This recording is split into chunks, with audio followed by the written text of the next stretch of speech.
A paz, amém? Igrejas que representam o reino, elas não sugerem programações, elas transformam atmosferas, amém? Eu acredito que a CIA tem uma atmosfera. Nem adianta a gente fazer um culto quarta, domingo, sábado, domingo pela manhã, vigília, é tudo igual. Você carrega essa sensação? Eu tenho muito essa sensação de que quando eu venho para cá, eu não estou vindo para um culto que é mais privilegiado do que outro, não. Eu venho porque eu entendo que aqui nós congregamos a vontade de Deus para esse tempo e para os dias que virão, amém? Eu olho para a CIA como uma semente. Por muito tempo, mas por muito tempo mesmo, eu orei por igrejas que se movessem dessa forma. É sério, talvez você já tenha vindo de algum outro ministério, talvez você já conheceu, já teve alguma outra experiência, e eu não sei qualificar essa experiência, eu não sei se foi algo bom ou algo ruim, eu não tenho tanta certeza se as pessoas já te feriram, ou simplesmente aconteceu alguma coisa que te afastou desse universo. Mas eu sei que enquanto eu passei por vários dias, vários momentos em evangelismos, vigílias e coisas desse tipo, eu orava por um avivamento que se firmasse no Brasil por meio de igrejas parecidas com essa. Uma igreja que não despreza a força do jovem e muito menos a sabedoria dos mais velhos. Eu sempre orei por um tipo de igreja que realmente convertesse o coração dos pais aos filhos e dos filhos aos pais. Não existe nada mais poderoso naquilo que Deus faz para esse tempo do que fazer você realmente voltar para os marcos que marcaram a vida dos seus pais. Porque enquanto eles estavam orando pelo futuro, você tem um débito de honra para com o passado. Amém? Como é costume da casa, na verdade eu obriguei os pastores a trabalharem assim. Eu elaborei um e-book com essa ministração. E por que eu faço isso? E por que eu sugeri que nós façamos isso? Nós viéssemos a trabalhar dessa forma. Porque é muito comum que já na segunda-feira você encontre crentes que já esqueceram tudo o que foi pregado no domingo à noite. E se você não sabe quem é esse crente, é porque talvez esse crente seja você. Amém? É muito comum mesmo você acabar desperdiçando, deixar escorrer pelas mãos palavras tão poderosas, é tão triste.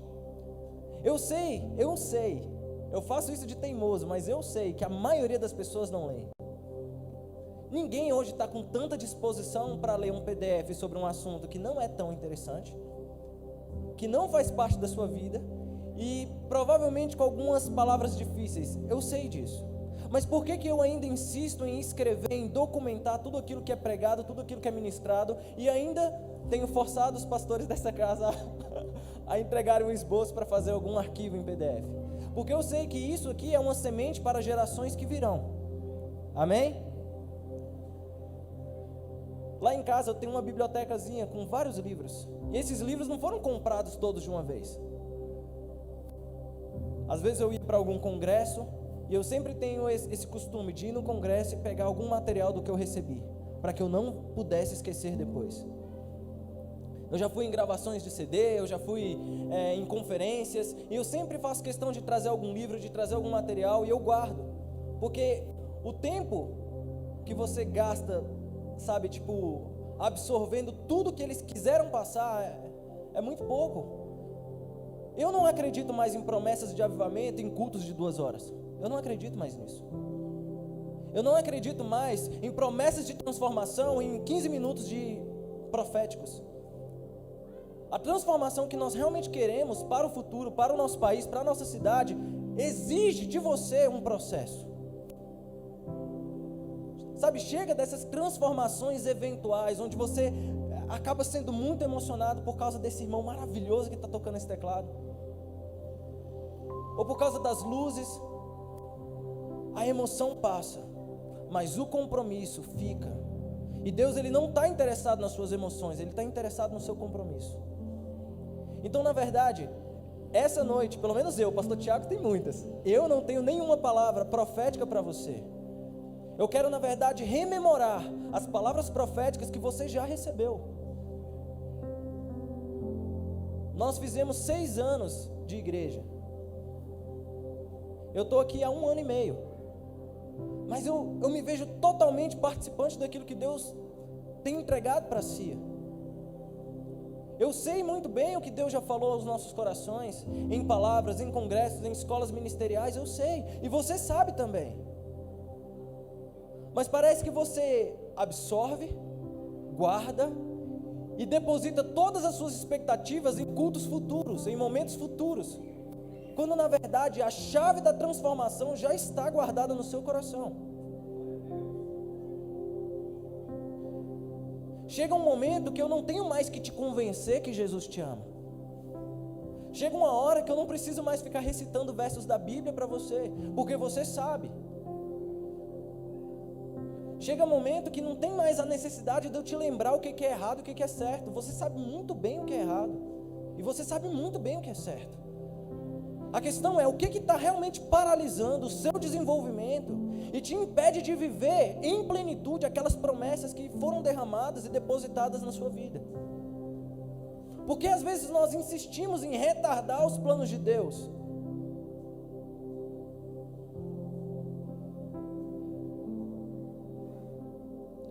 Parece que a gente não acredita de verdade no fundo. Parece que são palavras que trazem alguma convicção na hora, mas depois vai embora. Como é que é a música que vocês estavam cantando? Eu quero viver algo novo. Eu quero... Vai, gente. Misericórdia, eu errei, né?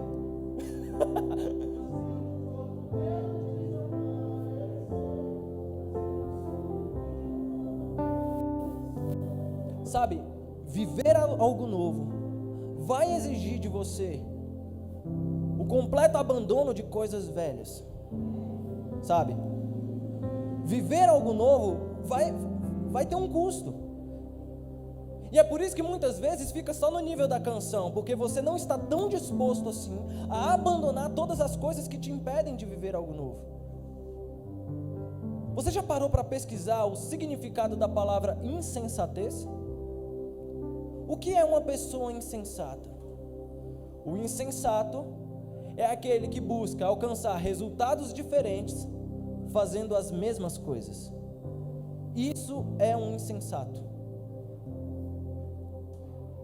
E é por isso que o pastor Tiago está tão emocionado e tão cheio de Deus, porque ele foi cobrado de uma oferta que marcava um novo tempo, que realmente relembrava ele de que ele acredita nisso aqui, e de que é real, e que Deus te pediu uma quantia alta de dinheiro, Deus te pediu a sua casa, Deus te pediu a sua vida, não é muita coisa. Tem hora que você precisa receber um choque mesmo do Senhor, para que você possa entrar e mergulhar nesse processo. Eu lembro a primeira vez que eu dei o meu violão. Eu nunca tive muito patrimônio. Quando eu casei, eu tinha um violão e um computador. Era tudo que eu tinha. E tendo só o violão e o computador, Deus pegou e me fez dar o violão. E eu casei só com o computador. Cara, eu sabia que algo de Deus, que algo novo iria surgir. Eu sabia que Deus, Ele iria olhar para essa oferta não pela quantidade, não pelo valor, mas pelo percentual de mim que estava sendo entregue por meio daquela oferta. Porque Deus nunca está interessado no que você tem. O que você tem existe para suprir a necessidade de quem não tem. A oferta que Deus realmente recebe de você é o percentual de você que faz junto com a oferta, o percentual de você que queima junto no altar. E é evidente que eu não estou falando de dinheiro, é evidente que eu não estou falando de recursos. O que eu estou falando é, existem coisas na sua vida que você precisa renunciar. Existem coisas que já não pertencem mais a você, que já não faz mais sentido para o tipo de promessa que você carrega. Se você carrega realmente esse sentimento de viver algo novo, alguma coisa vai ter que morrer nesse altar hoje. Alguém está disposto a morrer hoje? A deixar realmente uma parcela de você nessa cruz? Sabe por quê? Porque aquilo que você planta hoje, você colhe amanhã. Aqueles que semeiam com lágrimas, com alegria colherá. Amém? É por isso que eu ainda insisto em escrever o que a gente prega. Até porque eu acredito que eu escrevo melhor do que eu prego. Então, se você está no grupo da igreja, você já deve ter recebido o arquivo. Os visitantes que eu trouxe, eu já entreguei para eles. E se você não recebeu, pede para alguém que está do seu lado para te mandar no WhatsApp. É até a oportunidade perfeita para o pessoal da consolidação pegar o seu número. Faça isso. Mas, apesar disso, nós não usaremos ele, ou você não depende dele para entender a palavra. A gente vai usar só a Bíblia. Amém? Então abra sua Bíblia em Salmos.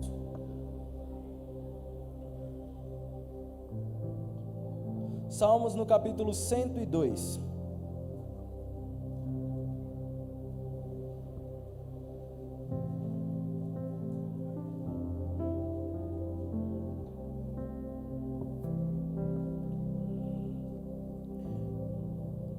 Salmo no capítulo 102, a partir dos versos 11 e 12, o texto diz: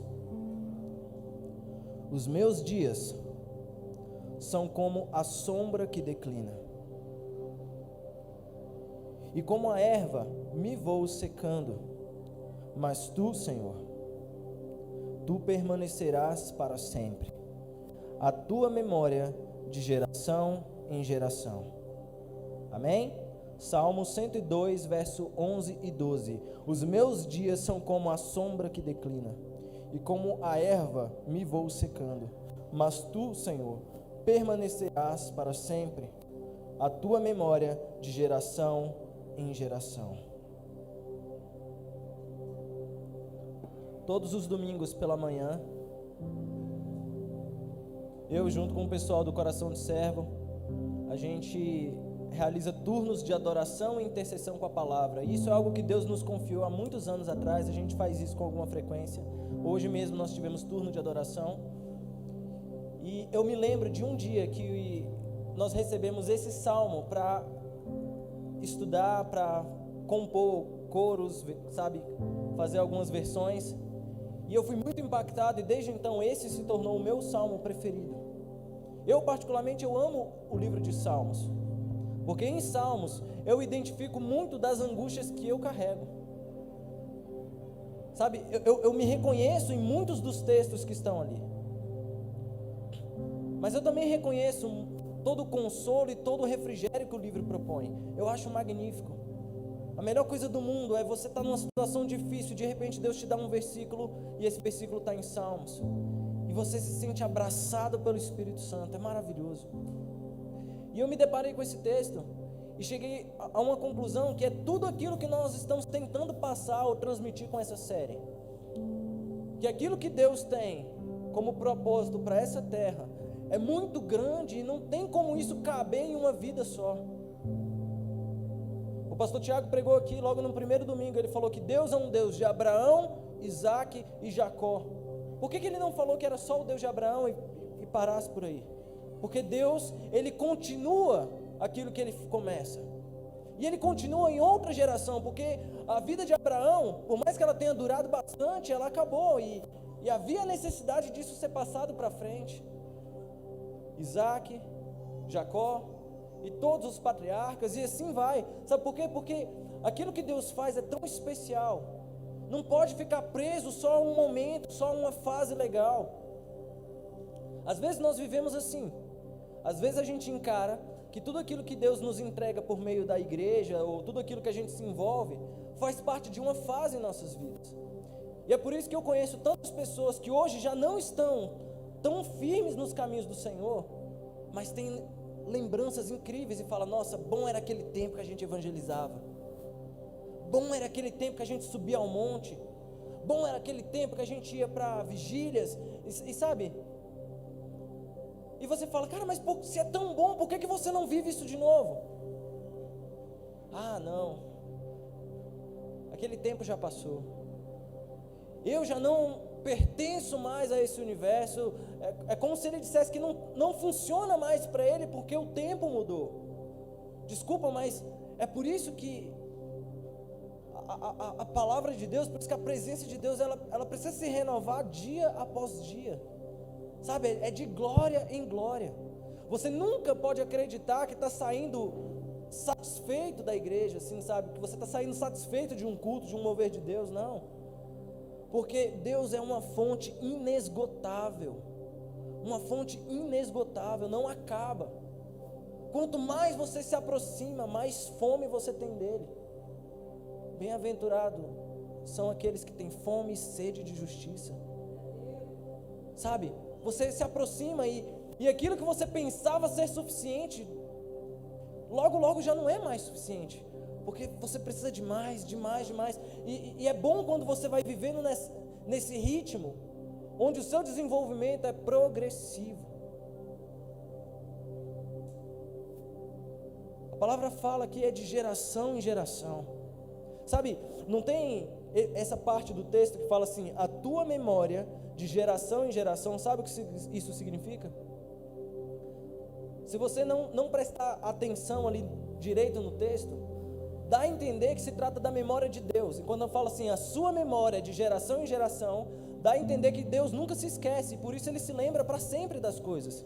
E é claro que ele tem todo o poder de fazer isso, mas esse texto, ele está falando da sua memória, não da de Deus. Sabe, aquilo que ele faz em você, tem algumas versões que falam assim, a sua fama de geração em geração. Isso tem a ver com você viver uma experiência tão intensa e tão profunda com Deus, que você nunca mais esquece o que aconteceu. Todas as pessoas na Bíblia que tiveram uma experiência profunda com Deus, nunca mais foram as mesmas. É exatamente esse o aspecto mais poderoso da sua manifestação. É você se encontrar com Deus e isso transformar a sua identidade. Quando Jesus aparece para o apóstolo Paulo, quando ele está de caminho a Damasco, ele sai daquele lugar com uma intenção no seu coração. Mas quando ele se encontra com Jesus, a primeira pergunta que ele faz para Jesus é: quem é, Senhor? Quem é, Senhor? Ele: eu sou Jesus, a quem tu persegues. Quem é, Senhor? Sabe, ele não sabia quem era, mas ele já sabia que era Senhor. Ele: quem é, Senhor? Ele não sabia quem era, mas ele sabia que aquela experiência estava submetendo ele a uma prisão eterna com Jesus. Você foi cativado. A palavra cativado vem de cativeiro. Paulo se considerava um prisioneiro de Cristo, porque a experiência que ele teve com Jesus nunca mais permitiu que ele voltasse a ser aquilo que ele era antes. A experiência que Jacó teve com Jesus nunca mais permitiu, com Deus, a experiência que Jacó teve com Deus nunca mais permitiu que ele se tornasse a mesma pessoa de antes. E é assim por toda a Bíblia, de geração em geração. E aquela experiência que eles viveram íntima com a presença de Deus, elas são conhecidas por você até hoje. Não faz sentido para mim, não faz sentido você sair totalmente impactado de algum lugar, de algum culto, de alguma conferência, de uma escola ministerial, seja lá o que for, e com algum tempo, um prazo muito pequeno de tempo, você acaba se tornando a mesma pessoa, ou quem sabe pior do que o que você já foi. Porque eu fico com um dilema nas mãos. Ou a experiência que você teve não foi real, ou Jesus não funciona. E eu vou falar para você, funciona. A experiência com Deus, ela é transformadora. Só que essa transformação, ela não para em você. Essa transformação não te coloca só naquele nível inicial. A transformação que Deus faz em você existe para transbordar dele. E é por isso que, na verdade, quando ele aparece para você, quando ele realmente toma o seu coração, quando ele cativa o seu coração, ele está confiando em você para transmitir esse mesmo sentimento de geração em geração. Nós somos muito pouco treinados a trabalhar a nossa espiritualidade em favor de outra pessoa e em favor de outro tempo. Naturalmente nós queremos tudo muito agora. Você quer ser cheio agora, você quer receber agora, você quer... Mas não funciona assim.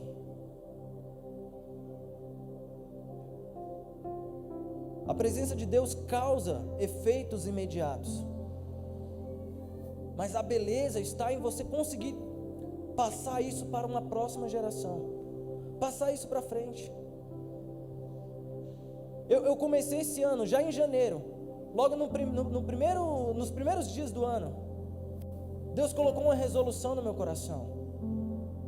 Falou assim: bons pais não são bons pais quando eles geram bons filhos. Vamos lá. Bons pais não são bons pais quando eles geram bons filhos. Bons pais são bons pais quando eles geram bons pais. Você pode repetir isso comigo? Bons pais não são bons pais quando geram bons filhos. Bons pais são bons pais quando geram bons pais. Na verdade, o nosso papel é trabalhar o Evangelho de forma tão intensa no seu coração, para que chegue o dia de todos os pastores dessa casa morrerem, um acidente de carro, e essa igreja continuar de pé e funcionando.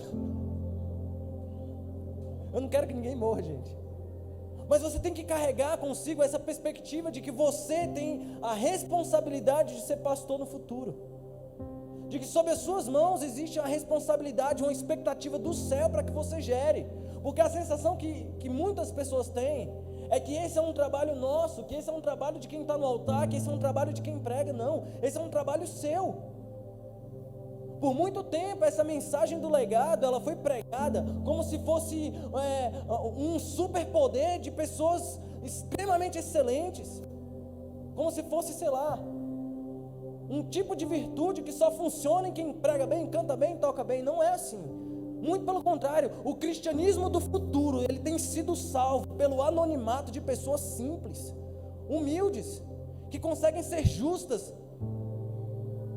sabe, que recebem um troco errado e vai lá e devolve, sabe, pessoas que têm uma honestidade muito doméstica mesmo, sabe, que trata bem a esposa, que trata bem o marido, que educa bem os filhos, que lê a palavra, que faz culto doméstico, que tira momentos de oração. Não parece grande coisa no hoje, não é.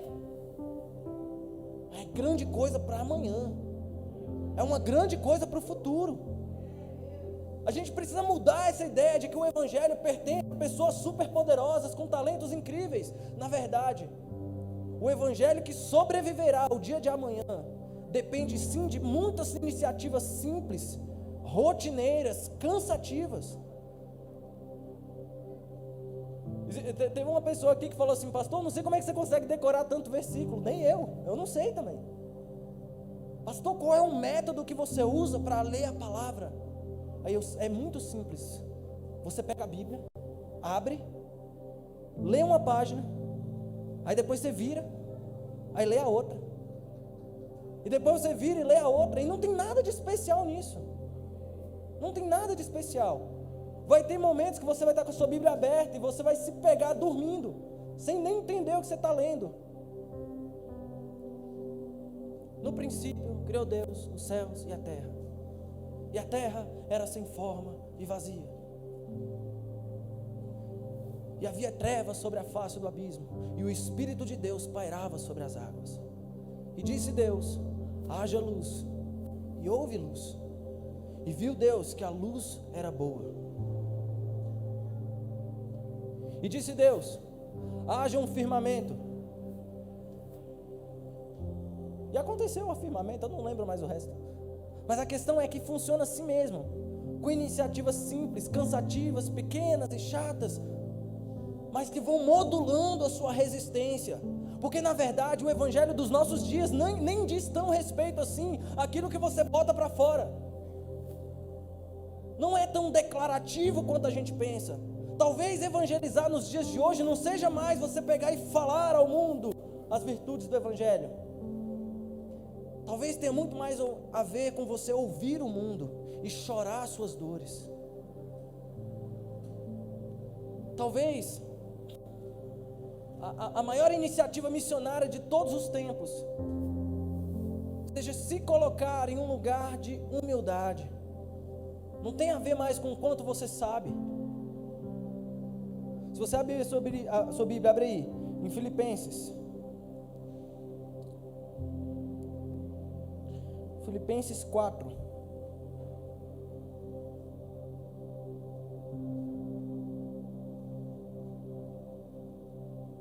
Meu Deus. A minha veio sem Filipenses.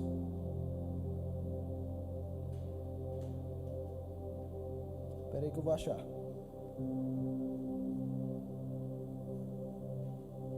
Ah não, gente, eu não vou lembrar.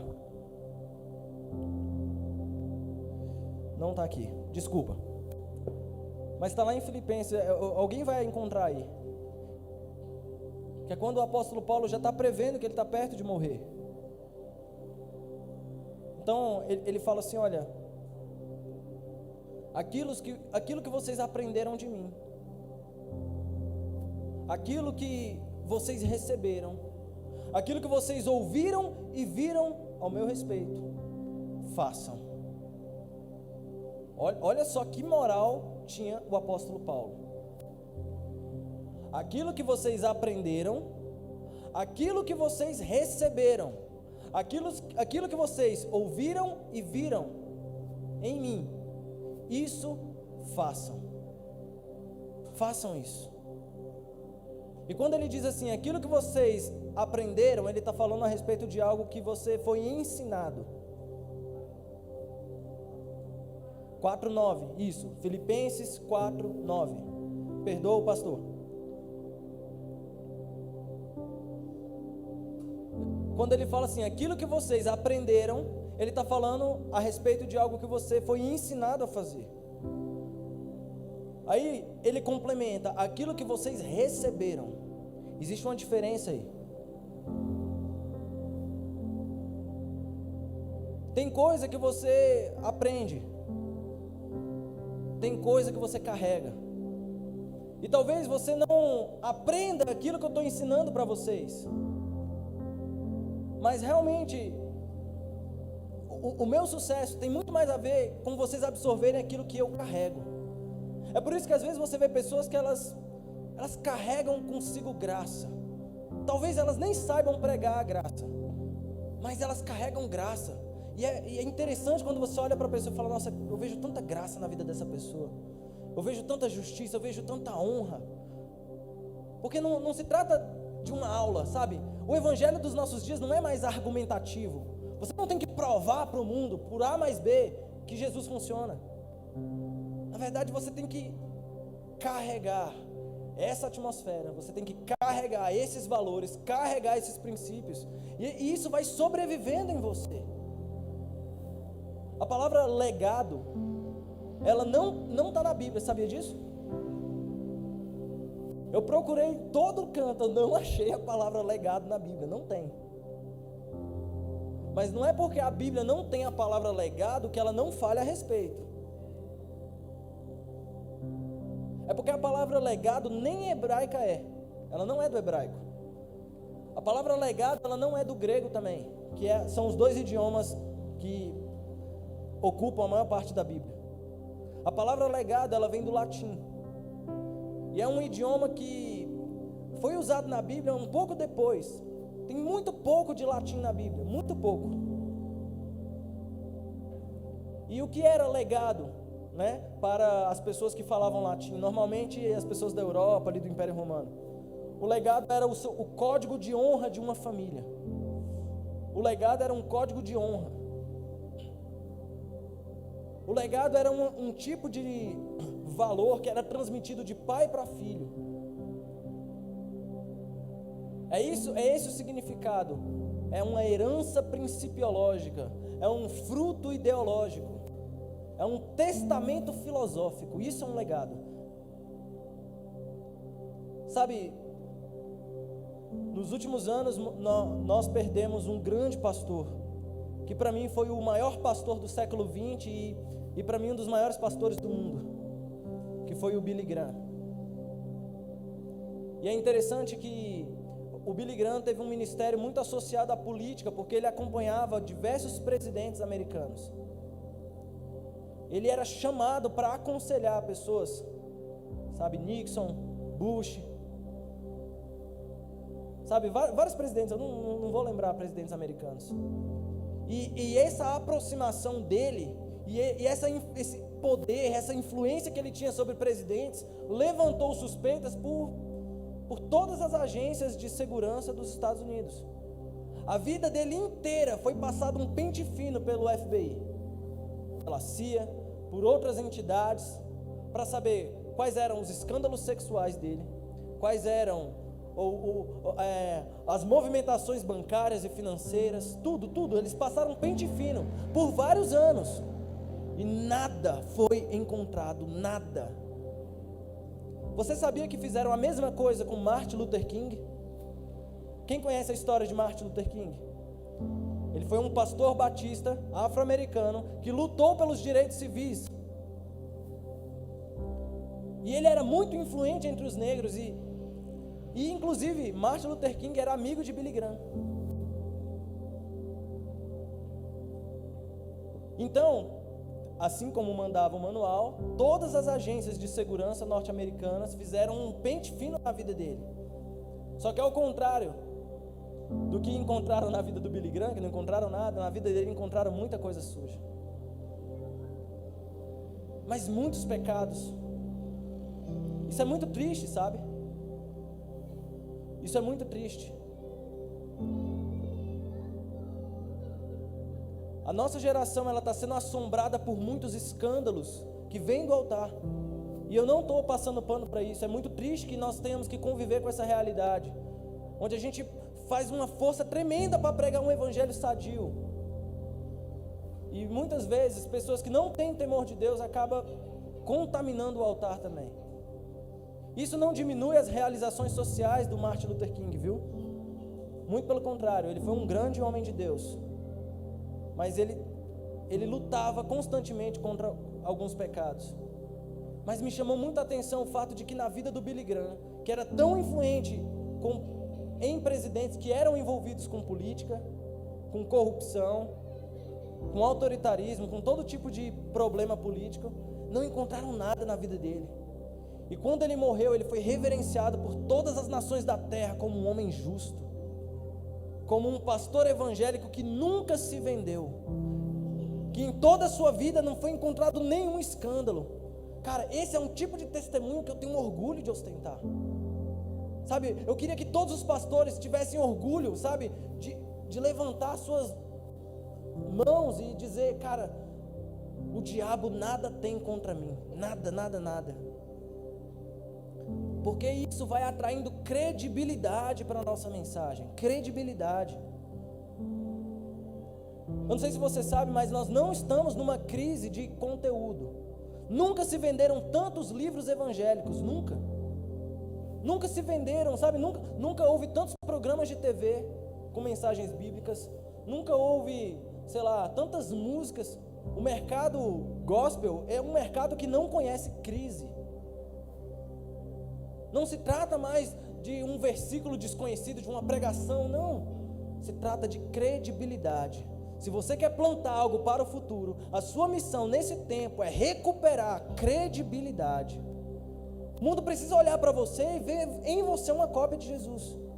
O mundo precisa olhar para você e ver no seu comportamento características que pertencem ao comportamento dele.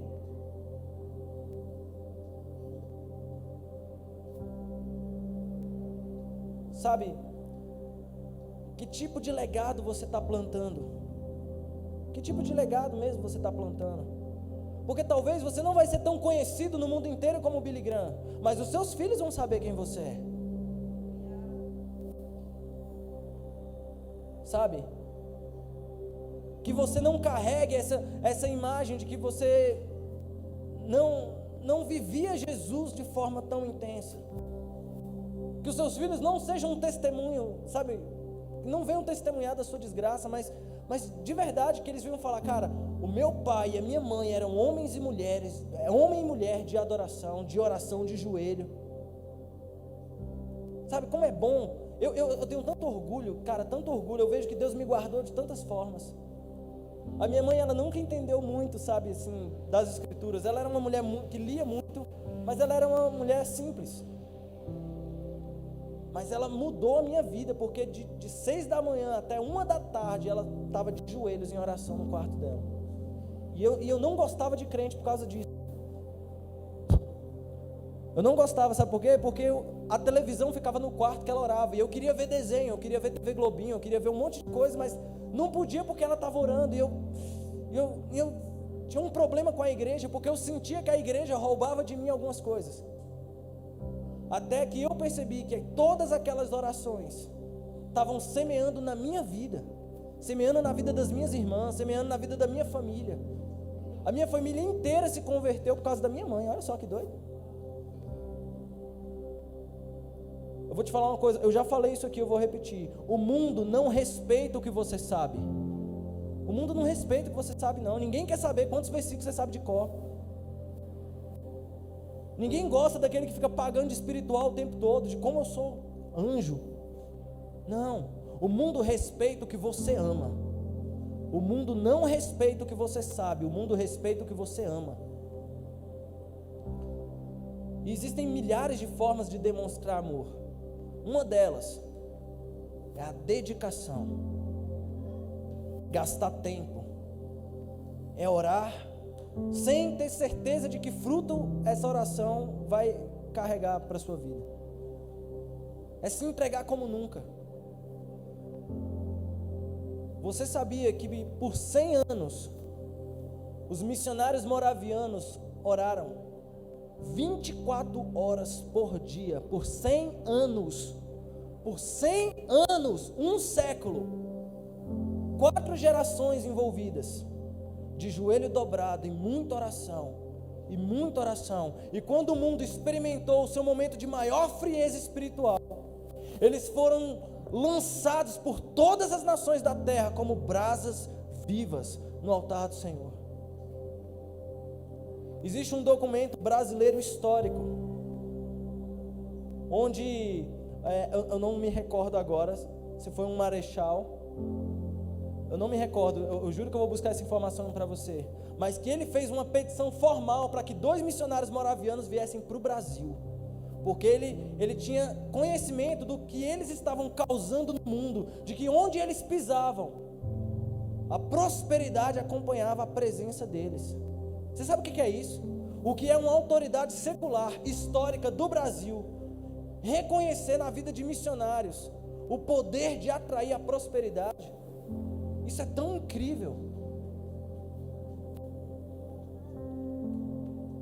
Eu tinha preparado tanta coisa, estou desapontado que eu não consegui ler tudo, mas tem um texto aqui que eu não quero deixar de ler.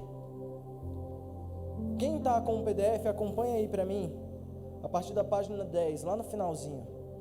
Mas quem não está, você pode só fechar os seus olhos e desenhar o cenário que eu estou colocando aqui para você. Amém? No ano 125,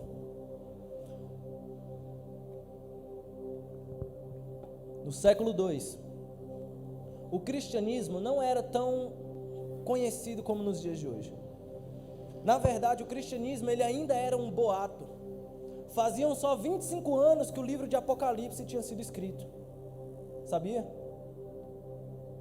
E muitas pessoas queriam saber que novo movimento é esse chamado igreja. Que novo movimento é esse chamado cristianismo, que estava na boca dos mais pobres. Era um boato entre escravos.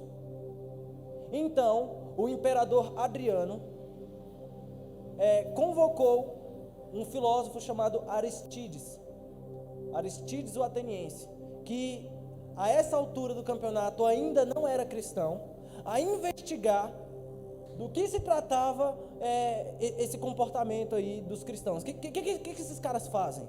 Porque eu ouvi um boato de que eles comem carne e sangue. Eles são canibais. E isso fazia menção ao corpo e o sangue de Cristo que nós tomamos na ceia. Eles falavam assim, eles são envolvidos em muitos problemas familiares, porque cada um se chama de irmão. Que coisa esquisita. Eles se consideram irmãos, então existiam muitos boatos, muitas fake news sobre o que era o cristianismo. Então, Aristides, ele começa a se envolver com os cristãos, começa a investigar os cristãos e depois de um tempo ele elabora um relatório para apresentar para o imperador Adriano. E nesse relatório ele diz o seguinte: eles estão sempre dispostos a denunciar o pecado, e eles não reagem quando são atacados. Eles nem se defendem. Os cristãos são pessoas morais e retas. No meio deles, a mulher devassa torna-se casta.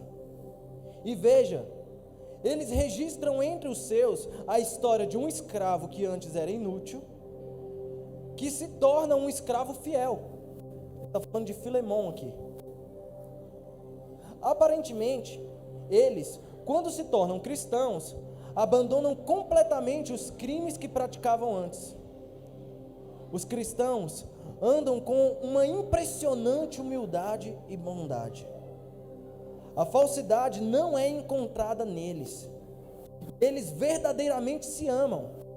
Eles não desprezam a viúva, não entristecem o órfão. Aqueles que têm, distribuem generosamente para aqueles que não têm. Se eles veem um estranho, eles o trazem para debaixo do seu teto e se alegram com ele como se fossem irmãos. Eles se chamam irmãos. Se chamam cristãos não segundo a carne, mas segundo o Espírito de Deus. Mas quando um de seus pobres passa deste mundo, então eles fornecem tudo para o seu enterro, segundo suas capacidades. Se eles ouvirem que qualquer um do seu grupo é preso ou oprimido em nome do seu Messias, todos eles fornecem de tudo para suas necessidades. E se possível, assim que ele passa a ser liberto, entre eles pagam a fiança por ele, liberto da cadeia mesmo aqui.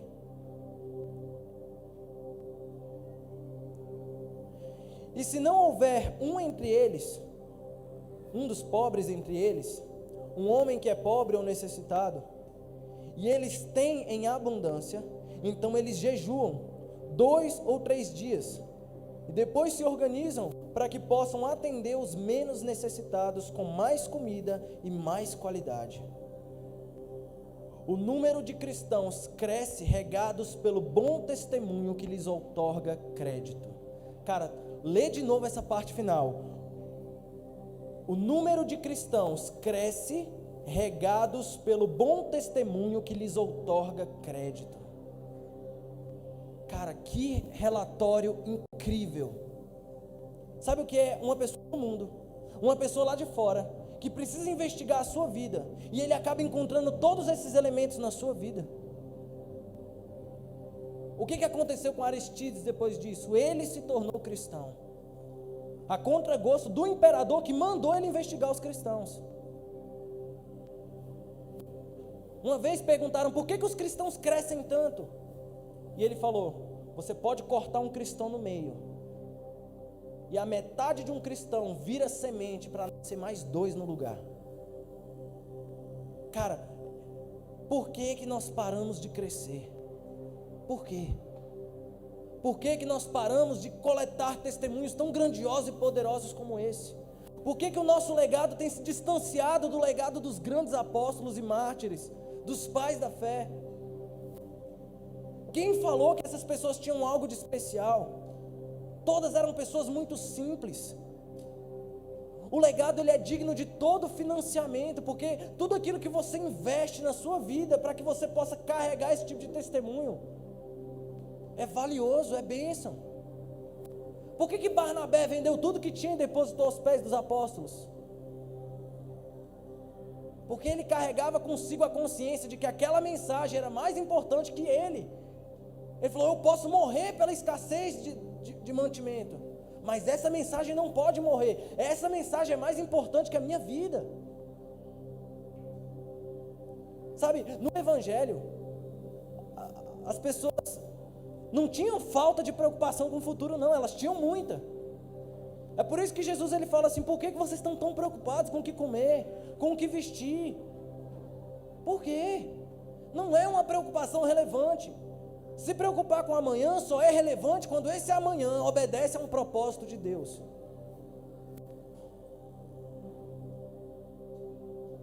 Barnabé pode ter morrido de todas as formas, mas a Bíblia não diz que ele morreu de fome. Aqueles que são capazes de se entregar, de entregar tudo que tem, de entregar tudo que é, ele nunca é desassistido por Deus, nunca. Sabe, a mensagem que eu realmente quero levar para você hoje tem a ver com essa consciência, com essa responsabilidade que você tem para com os dias de amanhã. No ano que vem a CIA faz 7 anos, e depois 8 anos, e 10 anos, e muitos anos virão daqui para frente. E na verdade você pode ser patriarca de um novo tempo, porque talvez hoje nós estamos aqui nesse lugar com essas pessoas, mas cara, pensa no amanhã, e pense naquelas promessas que Deus nos deu, os 4 cantos da terra, as nações, tudo aquilo. Você acha que é o quê? É só para motivar, para você continuar aqui? Não é para motivar, não. A gente acredita mesmo nisso, isso é real, isso é verdade. É o favor de Deus descendo sobre essa casa, sobre essas pessoas. E é claro que não está, fechado só com a nossa marca, não tem a ver com a marca, tem a ver com essa atmosfera. A geração dos nossos pais, talvez ela não soubesse tudo que nós sabemos hoje, mas eles oraram por igrejas que se movem da forma que nós estamos nos movendo. Por que tipo de igreja você tem orado? Por que tipo de chamado você tem se queimado? Por que tipo de testemunho você tem mudado? Você quer que as pessoas lembrem de você pela fotografia do seu pecado? É triste demais isso. Quando uma pessoa erra e ela está marcada para sempre com aquele erro. Está marcada para sempre. Quem é o fulano? Fulano é o cara que pegou aquela menina de tal lugar, que fez isso, que fez aquilo. Quem é aquela menina? Aquela menina é aquela menina que foi para aquela festa, para aquele lugar. Não, cara, não é esse tipo de memória que você tem que plantar no coração das pessoas. Quem é o Riley? O Riley é aquele moleque barbudo que fica pregando lá na praça do DI. Uai, quem é o Antônio? O Antônio é aquele maluco que vai de moto até estrutural para evangelizar.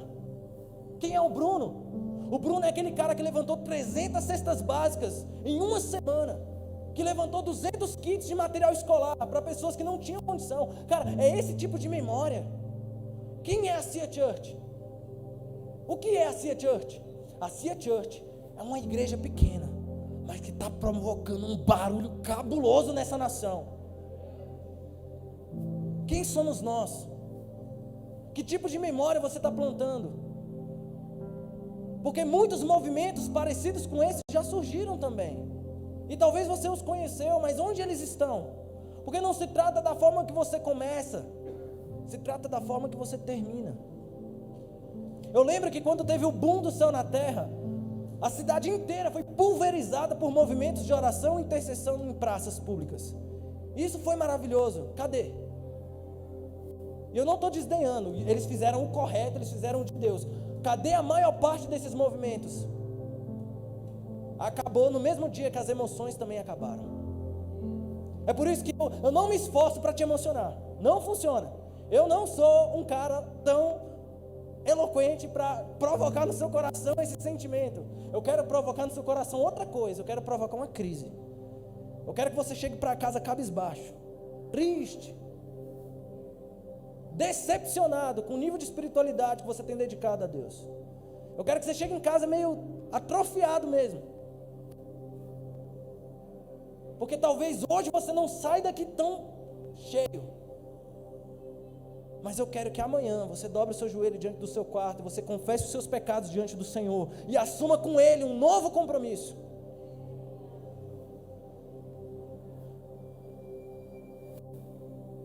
Abra sua Bíblia em Hebreus e fique de pé, por favor. E se o pessoal do louvor puder me ajudar. Hebreus no capítulo 11.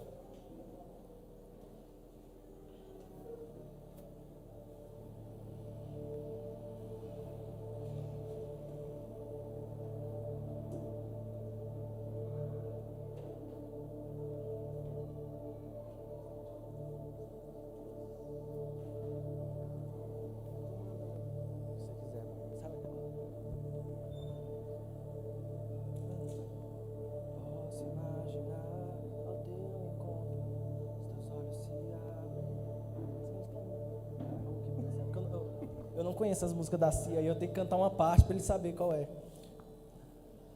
Hebreus no capítulo 11, para mim, é o texto mais bonito da Bíblia. Mais bonito. Eu sempre falo que eu tenho um texto que eu acho mais bonito, né? Mas esse é mesmo, esse é verdade. Eu acho esse o texto mais bonito da Bíblia. Porque ele pega 3.000 anos de história e coloca em um capítulo só. Ele começa a falar o legado de grandes homens de Deus. A começar por Abraão. Lá no começo ele fala assim: ora, a fé é o firme fundamento das coisas que se esperam e a prova das coisas que não se veem. Porque por elas os antigos alcançaram bom testemunho. Pela fé entendemos que os mundos foram criados pela palavra de Deus, de modo que o visível não foi feito daquilo que se vê. Pela fé, Abel ofereceu a Deus mais excelente sacrifício que Caim, pela qual alcançou o testemunho de que era justo. Dando Deus testemunho das suas oferendas, por meio dela, depois de morto, ainda fala. Sabe o que é legado? É aquela mensagem que você ainda prega depois que você não está mais aqui nesse mundo. Legado é o tipo de testemunho que continua pregando. É a continuidade da sua voz através do tempo. Legado é quando você já morreu e as pessoas ainda se lembram de quem você era. Porque não se trata daquilo que você ensinou, se trata daquilo que você carregou. O texto vai continuando, ele fala assim: pela fé Enoque foi transladado para não ver a morte, e não foi achado porque Deus o transladara, pois antes da sua transladação alcançou o testemunho de que agradara a Deus. Ora, sem fé é impossível agradar a Deus.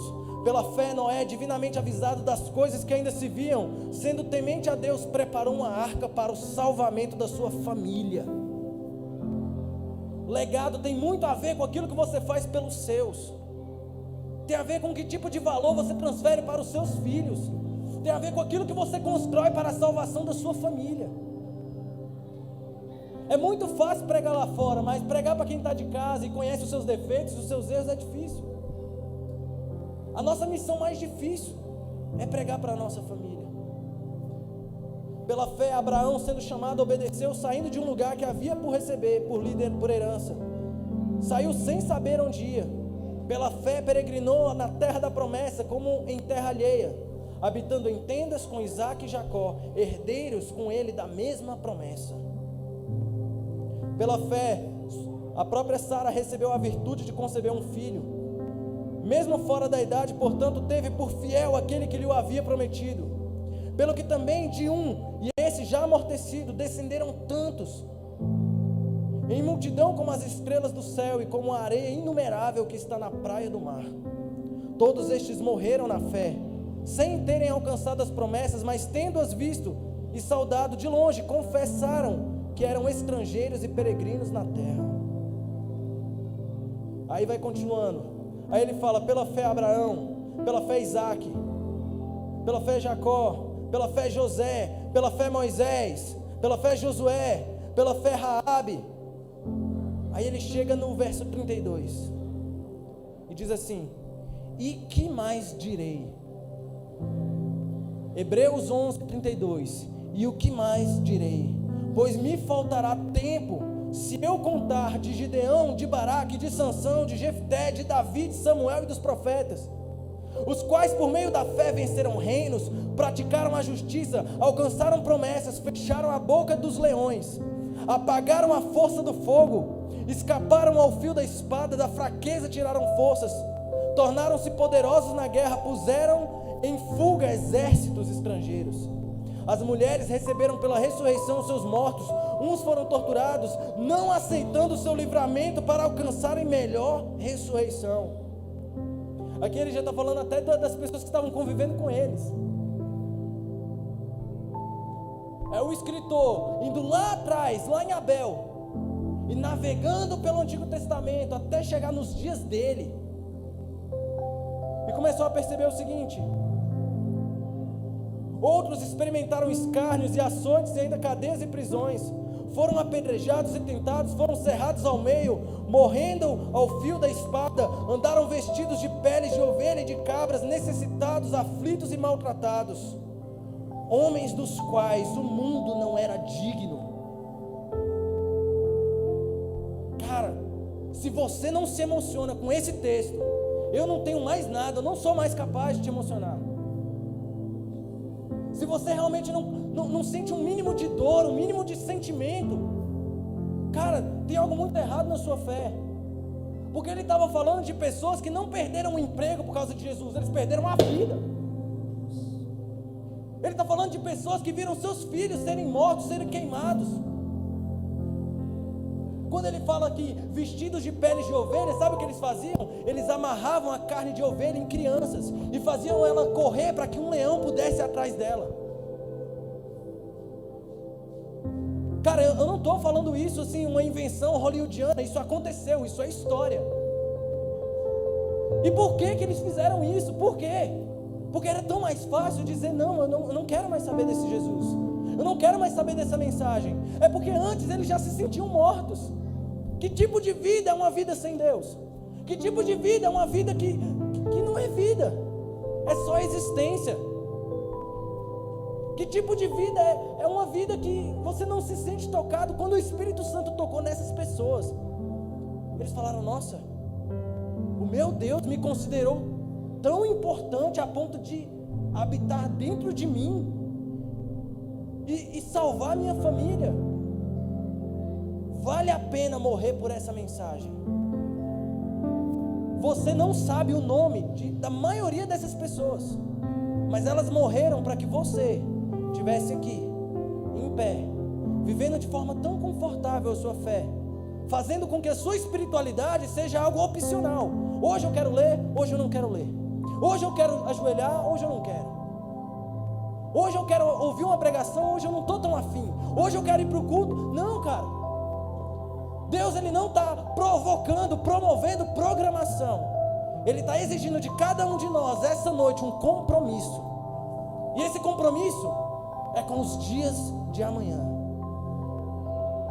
Apesar de tudo aquilo que nós vimos aqui no texto de Hebreus e um pedaço da história, a palavra diz que os piores dias da igreja na terra não serão esses dias. A palavra diz que haverão dias piores, que os piores dias da igreja serão os dias do fim. E se você compara os dias do fim com os dias do começo foram bem pesados.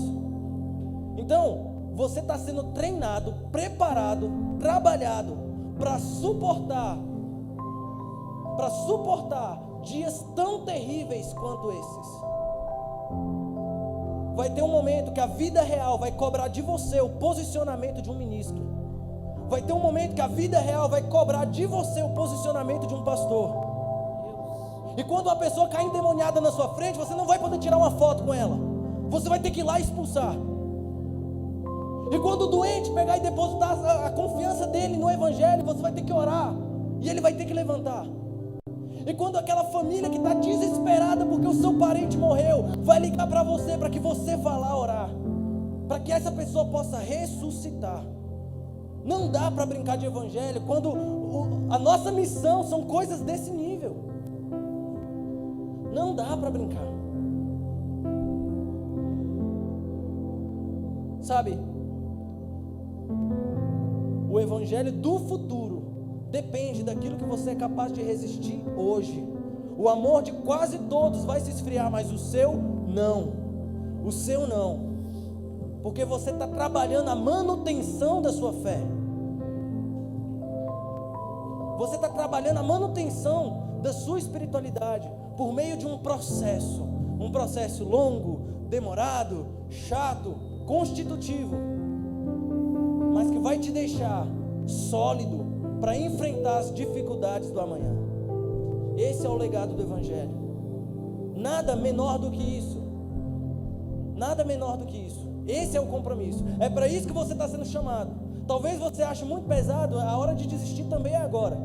Olha só que culto maluco. Em vez de eu orar para você se converter, eu estou falando, olha, se você acha muito pesado, desiste agora. É melhor. Porque você vai poder curtir a sua vida um pouquinho antes de ir para o inferno. Não, cara.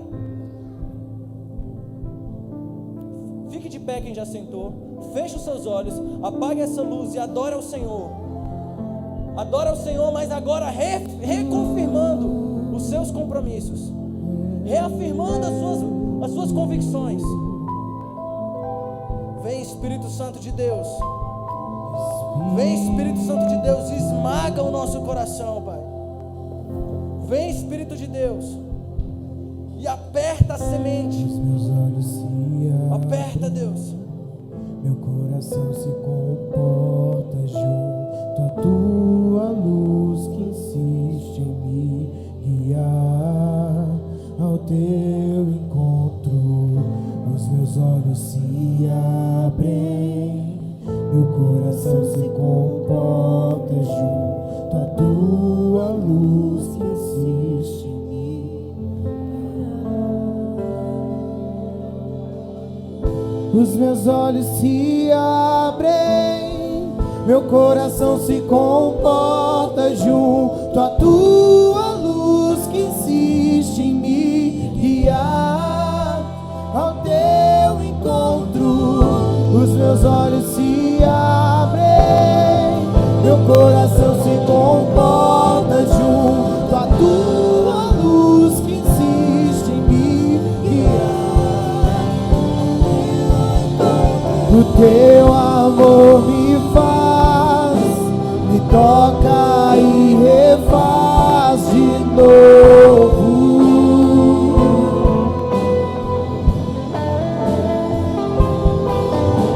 O teu amor me faz, me toca e refaz de novo.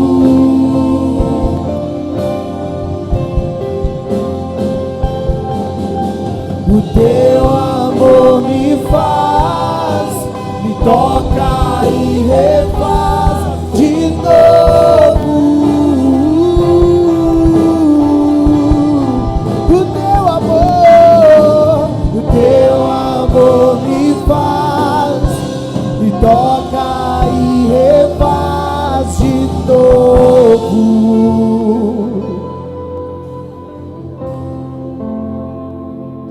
Meu coração foi atraído junto a ti, é o meu lugar. Me perco em teus olhos e percebo, já não sou mais eu,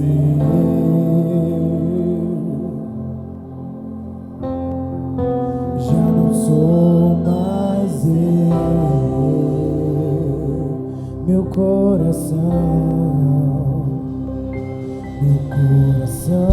foi atraído junto a ti, é o meu lugar. Me perco em teus olhos e percebo, já não sou mais eu,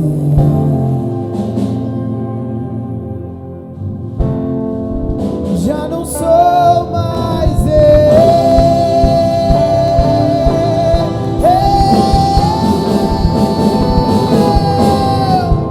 Os meus olhos se abrem, meu coração se comporta junto à tua luz que insiste em me guiar ao teu encontro. Os meus olhos se abrem, meu coração se comporta junto à tua luz que insiste em me guiar ao teu encontro. Cante isso.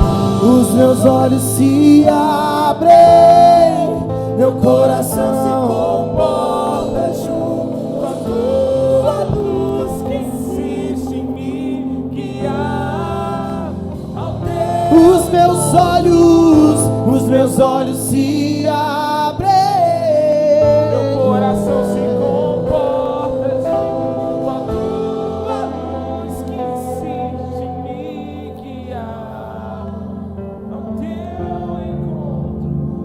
Houve um dia que Jesus trouxe uma mensagem muito pesada e muito indigesta aos seus discípulos. Jesus carregava consigo uma multidão de 5.000 pessoas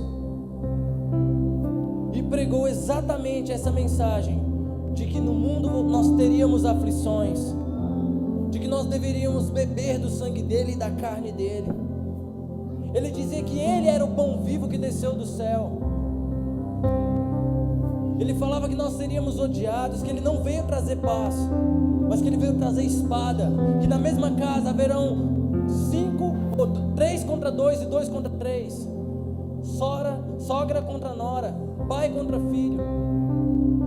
Mensagens pesadas, difíceis de digerir. E essas mensagens não são populares. Esse tipo de mensagem não é popular. E muitos seguidores de Jesus foram abandonando ele. Chegou em um momento que ele falou: olha, quando eu estava multiplicando pão eu até gostava, mas essa parada que ele está pregando é muito esquisita, eu não vou continuar com você, Jesus. E saía. E nesse momento Jesus olhou para Pedro e falou assim: Pedro, você não quer ir com eles também não? Você não está muito afim de seguir essas pessoas? Aí ele diz: mas a quem iremos nós? A quem iremos nós? Não existe nenhuma versão na Bíblia que diga aonde iremos nós. Não existe. Isso é uma versão que virou música, mas o que a Bíblia diz é: a quem iremos nós? Se só tu tem as palavras de vida eterna. Só tenho você, Deus, palavras de vida eterna. Pra onde eu irei, se eu não tenho pra onde voltar? Só tenho você, Deus, palavras de vida eterna. A mensagem que eu tenho pra você tem a ver com você valorizar quem conheceu os seus defeitos e ficou. Quem conheceu os seus defeitos e permaneceu. Você precisa valorizar essas pessoas. Pedro tinha olhado para um aspecto da face de Jesus que ele nunca tinha conhecido antes. Mesmo quando Jesus pegou uma azorrague de cordas e expulsou os cambistas do templo, nem aquilo assustou tanto a Pedro e aos discípulos quanto aquela dura mensagem de que os dias não seriam tão agradáveis quanto eles pensavam. E eles foram colocados diante de uma decisão: Pedro, você vai com eles ou vai me seguir mesmo assim? Mesmo sabendo que essa mensagem é difícil, mesmo sabendo que isso é pesado, que isso vai exigir muito de você. Ele: Senhor, são palavras duras, mas são palavras de vida eterna. O Evangelho, ele não promete que as aflições não sumirão, elas vão existir. O que o Evangelho promete é que ele vai estar ao seu lado, independente do que aconteça. O que ele promete é que apesar de os dias serem maus, você não está órfão, você não está abandonado nesse mundo, largado à própria sorte. Deus é contigo, Deus, ele está com você, ele caminha ao seu lado, é ele que te sustenta, é ele que te fortalece, é ele que te dá esse ânimo, esse fôlego para continuar plantando essa mensagem, para continuar cantando essas canções, para continuar acreditando nessa casa, para continuar acreditando no Evangelho. Chuva forte